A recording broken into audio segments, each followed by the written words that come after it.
Hello friends, എല്ലാവർക്കും ഒരു പുതിയ വീഡിയോയിലേക്ക് സ്വാഗതം. ഇന്ന് തുടക്കം തന്നെ മനസ്സിലായി കാണുമല്ലേ എന്താ വീഡിയോ എന്നൊക്കെ. അതെ, നല്ല നെയ്മീൻ കറിയും നെന്മീൻ ഫ്രൈയും പിന്നെ കൂട്ടത്തിൽ കുറച്ച് വിശേഷങ്ങളുമായിട്ടാണ് ഇന്നത്തെ വീഡിയോയിൽ വന്നിരിക്കുന്നത്. നമ്മളുടെ വീഡിയോയിലേക്ക് പോയാലോ? അപ്പോൾ ഇന്നത്തെ മെയിൻ റെസിപ്പിയായ നെയ്മീൻ കറിയിലേക്ക് വേണ്ട സാധനങ്ങളാണ് ഇഞ്ചി, വെളുത്തുള്ളി, ചെറിയ ഉള്ളിയാണ് ഞാൻ ഇവിടെ എടുത്തിരിക്കുന്നത്. അതിനാണ് രുചി കൂടുതൽ, അതുകൊണ്ടാണ് ചെറിയ ഉള്ളി എടുത്തിരിക്കുന്നത്.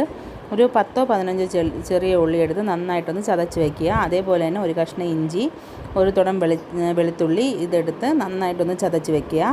കുറച്ച് കരിവേപ്പില, പിന്നെ വേണ്ട തക്കാളി, പച്ചമുളക്, ഇത്രയാണ് നമുക്ക് ആവശ്യമുള്ളത്. അപ്പോൾ ഇന്ന് ഞാൻ മൺചട്ടിയിലാണ് ഈ കറി ഉണ്ടാക്കാൻ പോകുന്നത്. അപ്പോൾ ഒരു മൺചട്ടി എടുത്ത് വെച്ചു. അതൊന്ന് ചൂടായി വരുമ്പോഴേക്കും ഒരു 3-4 ടേബിൾ സ്പൂൺ അളവിൽ വെളിച്ചെണ്ണ ഒഴിച്ച് കൊടുത്തിട്ടുണ്ട്. എന്നിട്ട് കുറച്ച് കരിവേപ്പില ഇട്ട് അതൊന്ന് നമ്മളെ ചൂടൊന്ന് പാകമാണോ കറിയാണോ എന്നൊക്കെ അറിയാൻ വേണ്ടിയിട്ട് ഒന്ന് ചൂടിലേക്ക് കരിവേപ്പില ഒന്ന് ഇട്ട് കൊടുക്കുക. അപ്പോൾ കരിവേപ്പില ഒന്ന് മൊരിഞ്ഞ് വരുമ്പോഴേക്കും അതിലേക്ക് ചതച്ച് വച്ചിരിക്കുന്ന ഇഞ്ചി, വെളുത്തുള്ളി എന്നിവ ഇട്ട് കൊടുത്ത് നന്നായിട്ടൊന്ന് വഴറ്റിക്കൊണ്ടേയിരിക്കുക. ഇഞ്ചിയും വെളുത്തുള്ളിയൊക്കെ ആദ്യം ഇടുമ്പോൾ ഉള്ളൊരു പ്രശ്നമെന്ന് പറഞ്ഞാൽ പെട്ടെന്ന് അടിയിൽ പിടിക്കാൻ ചാൻസ് കൂടുതലാണ്. അതുകൊണ്ട് തന്നെ മൺചട്ടിയും കൂടെ ആയതുകൊണ്ട് പെട്ടെന്ന് അത് അടിയിൽ പിടിക്കും. അതുകൊണ്ട് തന്നെ അത് പെട്ടെന്ന് ഇളക്കിക്കൊണ്ടേയിരിക്കുക, കൈവിടാതെ ഇളക്കിക്കൊണ്ടിരിക്കുക. അപ്പോൾ ഒന്ന് അത് കളറൊക്കെ അല്പം ഒരു വ്യത്യാസം വന്നെന്ന് കാണുമ്പോൾ തന്നെ നമ്മൾ ചതച്ച് വച്ചിരിക്കുന്ന ഉള്ളി ഉണ്ടല്ലോ, ചെറിയ ഉള്ളിയും കൂടെ അതിലേക്ക് ഇട്ട് കൊടുത്ത് നന്നായിട്ടൊന്ന് വഴറ്റെടുക്കുക.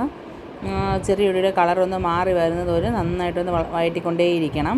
പിന്നെ പെട്ടെന്നൊന്ന് വഴണ്ടിയിട്ടുള്ളൊരു എളുപ്പ വഴി എന്ന് പറഞ്ഞാൽ നമ്മൾ ഉപ്പ് ചേർക്കൽ അത് തന്നെയാണ്. അപ്പോൾ നമുക്കതിലേക്ക് കുറച്ചൊരു ഉപ്പ് ചേർത്ത് കൊടുക്കാം. ഉപ്പ് ചേർത്ത് നന്നായിട്ടൊന്ന് വഴറ്റിയെടുക്കാം.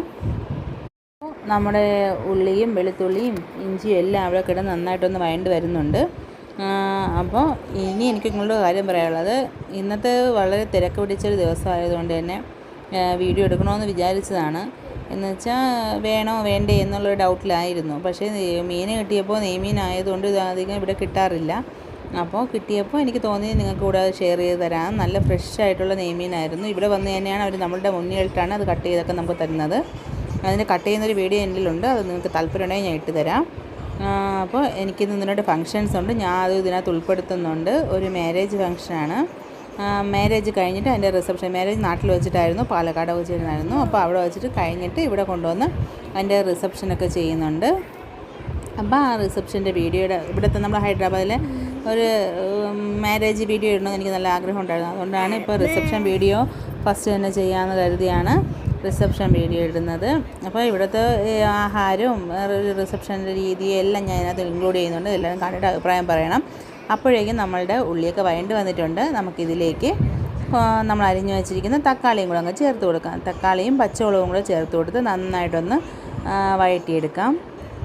നന്നായിട്ടൊന്ന് വഴണ്ട് വന്നു. അടിയിലൊക്കെ പിടിക്കാൻ നമുക്ക് തുടങ്ങുമ്പോൾ അറിയാമല്ലോ, ഒരുവിധം ഒന്ന് മൊരിഞ്ഞ് വരാനൊക്കെ തുടങ്ങുമ്പോഴേക്കും നമുക്ക് കുറച്ച് മുളക് പൊടി ഇതിലേക്ക് ഇട്ട് കൊടുക്കാം. എന്ന് പറഞ്ഞാൽ ഞാനിവിടെ എടുത്തിരിക്കുന്ന ഒരു 1.5 അകത്താണ് മീനുള്ളത്. 1.5 കിലോയോളം മീനുണ്ട്. അപ്പോൾ ഞാൻ 2 ടേബിൾ സ്പൂണോളം മുളക് പൊടി, എരിവുള്ള മുളക് പൊടി ഇട്ട് കൊടുക്കുന്നുണ്ട്. പിന്നെ ഒരു സ്പൂൺ മല്ലിപ്പൊടി ഇട്ട് കൊടുക്കുന്നുണ്ട്. അതിലേക്ക് കഴിഞ്ഞിട്ടുള്ള മുളക് പൊടിയാണ് അടുത്തതായി ചേർത്ത് കൊടുക്കുന്നത്. എന്ന് പറയുമ്പോൾ നിങ്ങൾക്ക് അറിയാമല്ലോ, മറ്റേ പിരിയം മുളക് എന്നുള്ള എന്തോ ഒരു മുളക് പൊടി ഉണ്ടല്ലോ, കളർ മുളക് പൊടി, അതാണ് ചേർത്ത് കൊടുക്കുന്നത്. പിന്നെ അതിലേക്ക് കുറച്ച് ഒരു 1/2 ടീസ്പൂൺ അളവിൽ മഞ്ഞൾപ്പൊടി ഇടുന്നുണ്ട്. കുറച്ചൊരു 1/4 ടീസ്പൂൺ അളവിൽ ഉലുവപ്പൊടിയും ചേർത്ത് കൊടുക്കുന്നുണ്ട്. ഇപ്പോൾ ഉലുവ പൊടിയായിട്ട് ഇടണില്ലെങ്കിൽ നിങ്ങൾ കടുക് വറുക്കുന്ന സമയത്ത്, ആ കരിവേപ്പില ഇടുന്ന സമയത്ത് കുറച്ച് പച്ച ഉലുവ എടുത്തിട്ട് കൊടുത്താലും മതിയാവും. രണ്ടും സെയിം രുചിയാണ്, വ്യത്യാസമൊന്നും വരത്തില്ല. എനിക്കിവിടെ പൊടിച്ച് വെച്ചതാണ് കയ്യിൽ ഉണ്ടായിരുന്നത്, അതുകൊണ്ടാണ് ഞാൻ പിന്നെ അത് ഇട്ടത്. പിന്നെ ഒരു 3-4 കുടംപുളി ഞാൻ ചേർത്ത് കൊടുക്കുന്നുണ്ട്. ഈ ഒരു മിക്സായി വരുമ്പോഴേക്കും ഈ കൂട്ടൊന്ന് നന്നായിട്ടൊന്ന് കളറൊക്കെ മറ്റേ പച്ച മണമൊക്കെ ഒന്ന് മാറി ഒരു കളറൊന്ന് ചേഞ്ച് ആവും. നമുക്കത് വഴറ്റിക്കൊണ്ടിരിക്കുമ്പോൾ മനസ്സിലാവും. ഒരു ചെറിയ റെഡ് കളറിൽ നിന്ന് ഒരു ബ്രൗൺ കളറിലോട്ട് എത്തുന്ന ഒരു അവസ്ഥ വരും. ആ ടൈമിലൊന്ന് 4-5 കുടംപുളി ഇട്ട് കൊടുത്ത്, ഞാൻ കുടംപുളി വെള്ളത്തിലിട്ട് വെച്ച് കഴുകിയെടുത്ത കുടംപുളിയാണ് ഇട്ട് കൊടുത്തത്. അതിൻ്റെ വെള്ളം ഞാൻ എടുത്തിട്ടില്ല, ഡയറക്റ്റ് പുളിയായിട്ട് അങ്ങ് ഇട്ട് കൊടുക്കുക ചെയ്തത്. അപ്പോൾ പുളി ഇട്ട് കൊടുത്ത് അതിലേക്ക് ആവശ്യത്തിനുള്ള വെള്ളം, നമ്മൾ ആ വഴണ്ട് വന്നിങ്ങനെ ആ ഗ്രേവി ആക്കാനായിട്ട് ആവശ്യമായിട്ടുള്ള വെള്ളവും കൂടെ ഒഴിച്ചു കൊടുത്ത് ആ ഗ്രേവി ഒന്ന് തിളച്ച് വരുമ്പോഴേക്കും അതിലേക്ക് നമ്മൾ കഴുകി വൃത്തിയാക്കി വെച്ചിരിക്കുന്ന മീൻ കുറേശ്ശെയായിട്ട് ഇട്ട് കൊടുത്ത് നന്നായിട്ടൊന്ന് കൈ കൊണ്ട് ഇങ്ങനെ സ്പൂൺ വെച്ച് ഇളക്കുന്നതിനേക്കാളും നല്ലത് നിങ്ങൾ രണ്ട് സൈഡിലും ഒരു തുണി ടവൽ എന്തെങ്കിലും വെച്ചിട്ട് നിങ്ങൾ അതിനൊന്ന് കുലുക്കി കൊടുത്താൽ ഷേക്ക് ചെയ്ത് കൊടുത്താൽ മതി. അപ്പോഴേക്കും അത് നന്നായിട്ടത് എല്ലാ ഭാഗത്തേക്കും അതിൻ്റെ മസാലയൊക്കെ ചേർന്ന് നന്നായിട്ടത് ഒരു കണക്കായിട്ടുള്ള രീതിയിൽ നിങ്ങൾക്കത് മിക്സായിട്ടിരിക്കുന്നതാണ്. എന്ന് വെച്ചാൽ എപ്പോഴും നമ്മൾ മീൻ കറി വയ്ക്കുമ്പോൾ അതിലേക്ക് നമ്മളിങ്ങനെ സ്പൂണിട്ട് ഇളക്കാതിരിക്കാൻ ശ്രദ്ധിക്കണം. എപ്പോഴും അതിൻ്റെ പീസ് പൊട്ടിപ്പോവാൻ ചാൻസ് കൂടുതലാണ്, അത് ഉടഞ്ഞു പോകുമെന്നൊക്കെ പറയും. അത് ഉടഞ്ഞു പോകാതിരിക്കാൻ വേണ്ടിയിട്ടാണ് ഞാൻ ഇങ്ങനൊരിത് പറഞ്ഞത്. എല്ലാവർക്കും അറിയാവുന്ന കാര്യമാണ്, എന്നാലും ഞാൻ ചെയ്യുന്നൊരു രീതി ഞാൻ ചിലപ്പോഴൊക്കെ ഓർമ്മിക്കാതെ സ്പൂൺ എടുത്തിട്ട് അതിങ്ങനെ മിക്സ് ചെയ്യാറുണ്ട്. അപ്പോൾ അത് ചെയ്യുമ്പോൾ പലപ്പോഴും എനിക്കങ്ങനെ അബദ്ധം പറ്റാറുണ്ട്. അതുകൊണ്ട് നിങ്ങൾക്ക് ആ ഒരു അബദ്ധം പറ്റരുതെന്ന് കരുതിയിട്ടാണ് ഞാനിങ്ങനെ പറയാൻ കാരണം. അപ്പോൾ ഇതാണ് നമ്മളുടെ ഇന്നത്തെ സ്പെഷ്യൽ ലഞ്ചിനുള്ള നെയ്മീൻ കറി. സൂപ്പർ ടേസ്റ്റാണ്, വിചാരിച്ചതിനേക്കാളും രുചിയിലാണ് കിട്ടിയത്. അപ്പോൾ ഒരു തവണയിൽ നിങ്ങൾ ചെയ്തു നോക്കുക. പിന്നെ നമ്മൾ നെയ്മീൻ വറുക്കാൻ വേണ്ടി എടുത്ത് വെച്ചിട്ടുണ്ടായിരുന്നു. നമ്മൾ സെയിം മസാലപ്പൊടികൾ തന്നെയാണ്, മല്ലിപ്പൊടി, മുളക് പൊടി, കുറച്ച് കുരുമുളക് പൊടി, ഉപ്പ്, മഞ്ഞൾപ്പൊടി, എരിവ് കുറഞ്ഞ മുളക്, എരിവ് കൂടിയ മുളക് രണ്ടും ഇട്ട് മിക്സാക്കി നമ്മൾ ഓവർ വെള്ളമിട്ട് കലക്കാതെ ഒരു ലൈറ്റ് ഇതായിട്ട് അത് മസാല പറ്റുന്ന രീതിയിൽ ഒന്ന് പുരട്ടിയെടുക്കുന്ന രീതിയിൽ എടുക്കണം. അപ്പോൾ ഇന്നത്തേതിന് ക്യാബേജ് തോരനും മീൻ വറുത്തതും മീൻ കറി വെച്ചതും ഒക്കെ ആയിരുന്നു. ഞാൻ പറഞ്ഞല്ലോ ഇന്ന് വൈകുന്നേരം ഒരു ഡിന്നർ പാർട്ടി ഉണ്ട്, അതുകൊണ്ട് തന്നെയാണ് ഒരു റിസപ്ഷൻ ഉള്ളതുകൊണ്ടാണ് ഇതിൽ ലൈറ്റായിട്ടാണ് ഇന്നത്തെ ഒരു ലഞ്ച് ഒരുക്കിയത്. പെട്ടെന്ന് പോകണമായിരുന്നു.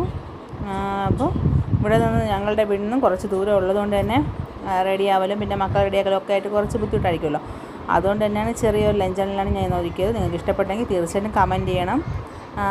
അടുത്തതായി ഞങ്ങളവിടെ എത്തിയിട്ടുണ്ട്. അപ്പോൾ അവിടെ ചെല്ലുമ്പോൾ തന്നെ ഏകദേശം ആൾക്കാരൊക്കെ വന്ന് തുടങ്ങിയിട്ടുണ്ടായിരുന്നു. അപ്പോൾ വെൽക്കം ഡ്രിങ്കും പിന്നെ നമ്മളിരിക്കുന്ന ടേബിളിൻ്റെ പുറത്ത് ഇങ്ങനെ 2 കുപ്പി മിനറൽ വാട്ടറൊക്കെ വെച്ചിട്ടുണ്ടായിരുന്നു. പിന്നെ വെൽക്കം ഡ്രിങ്ക് ഉണ്ടായിരുന്നു. നല്ലത്. എനിക്കതിൽ ചിക്കൻ്റെ റെസിപ്പിയേക്കാളും എനിക്കിഷ്ടപ്പെട്ട 65-നേക്കാളും എനിക്കിഷ്ടപ്പെട്ട പനീറിൻ്റെത് നല്ല ടേസ്റ്റ് ആയിട്ടുണ്ടായിരുന്നു. ഇതുവരെ ഈ ഒരു ടേസ്റ്റിൽ ഞാൻ പനീർ കഴിച്ചിട്ടില്ല. അത്രത്തോളം രുചിയായിട്ട് എനിക്ക് തോന്നി. ചിക്കനേക്കാളും ബെറ്റർ എന്ന് പറയുമ്പോൾ നിങ്ങൾക്ക് ചിന്തിക്കാമല്ലോ എത്രത്തോളം രുചിയായിരുന്നു എന്നുള്ളത്. അപ്പോൾ ഇതാണ് ഇന്നത്തെ നമ്മളുടെ താരങ്ങൾ.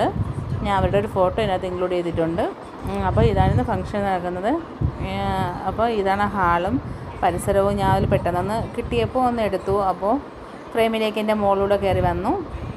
ശരി, അവളെയും കൂടെ അതിനകത്ത് ഉൾപ്പെടുത്തിക്കൊണ്ട് പിന്നെ ഞാൻ അവിടെ നിന്ന് ഒരു ഇൻട്രോ എടുക്കാൻ നോക്കിയതാണ്, പക്ഷേ നടന്നില്ല. അറിയാവുന്നവർ നമ്മളുടെ അടുക്കേക്ക് വരുമ്പോൾ പിന്നെ നമുക്ക് അതിലൊരു തടസ്സം സംഭവിക്കുമല്ലോ. അതുകൊണ്ടാണ് ഞാൻ വിചാരിച്ചു ശരി അത് വീട്ടിൽ ചെന്നിട്ട് വോയിസ് ഓവർ കൊടുക്കാം, അല്ലെങ്കിൽ ശരിയാവില്ല എന്ന് തോന്നിയിട്ട് ഞാനത് അവിടെ വെച്ച് നിർത്തുകയാണ് ചെയ്തത്. പിന്നെ അപ്പോഴേക്കും മോൻ ബഹളം തുടങ്ങി. പിന്നെ നമ്മൾ കഴിക്കാനായിട്ട് പോവുമായിരുന്നു. അപ്പോൾ ഇതൊക്കെയായിരുന്നു ഐറ്റങ്ങൾ. വെജും ഉണ്ടായിരുന്നു, നോൺ വെജ് ഐറ്റംസും ഉണ്ടായിരുന്നു. അപ്പോൾ നോൺ വെജിൽ ചിക്കൻ ബിരിയാണി നല്ല സൂപ്പർ ടേസ്റ്റി ആയിട്ടുള്ള ഇവിടുത്തെ ഹൈദരാബാദ് ചിക്കൻ ബിരിയാണി ആയിരുന്നു. പിന്നെ പ്ലെയിൻ റൈസും ഇവിടെ ഏകദേശമുള്ള എല്ലാ ഐറ്റംസും ഉണ്ടായിരുന്നു. ഇത് ബിണ്ടി ഫ്രൈ ആണ്. ഇവിടെയുള്ള ബിണ്ടി ഫ്രൈ എന്നാൽ നമ്മളെ നമ്മുടെ നാട്ടിലെ വെണ്ടയ്ക്ക കറിയാണ്. അതിന് ഇവരെന്ത് ചെയ്യും, കുറച്ച് കപ്പലണ്ടിയൊക്കെ വറുത്തതിനകത്തിട്ട് നന്നായിട്ടൊന്ന് ഫ്രൈ ചെയ്തെടുക്കും, നല്ല ടേസ്റ്റാണ്. പിന്നെ ഇത് നമ്മളെ പനീർ മസാലയാണ്. ഇവിടെ വന്ന് ഹൈദരാബാദിലെ ഫുഡുകൾ കഴിച്ചിട്ടുള്ളവർക്ക് അറിയാം. പക്ഷേ നമ്മുടെ നാട്ടിൽ ഇത് ഇപ്പോഴും വന്ന് തുടങ്ങിയിട്ടുണ്ട്, പല സ്ഥലങ്ങളിൽ നമ്മുടെ സിറ്റിയിലൊക്കെ വന്ന് തുടങ്ങിയിട്ടുണ്ട്. പക്ഷേ മുന്നേ ഒന്നും ഇത് നമ്മൾ നാട്ടിൽ കണ്ടിട്ടുണ്ടായിരുന്നില്ല. പിന്നെ ചിക്കൻ്റെ തന്നെ ഒരു ഗ്രേവിയോട് കൂടിയുള്ള കറി ഉണ്ടായിരുന്നു. ഫുഡ് കഴിച്ച ഉടനെ തന്നെ പിന്നെ അടുത്ത് പോകുന്ന സ്വീറ്റിൻ്റെ അടുത്തേക്കാണ്. അപ്പോൾ സ്വീറ്റിൽ ഉണ്ടായിരുന്നത് ഒരു കുൽഫിയുടെ തന്നെ ഐസ്ക്രീമും ഒരു പുഡിങ്ങും ഉണ്ടായിരുന്നു. നല്ല ടേസ്റ്റായിരുന്നു. അപ്പോഴേക്കും എൻ്റെ മോൾ അവിടെ ഉണ്ടായിരുന്ന കുറച്ച് പൂക്കളൊക്കെ അടിച്ച് മാറ്റി കയ്യിൽ വെച്ചിട്ടുണ്ടായിരുന്നു. പിന്നെ അവിടെ നേരെ തിരിച്ചു.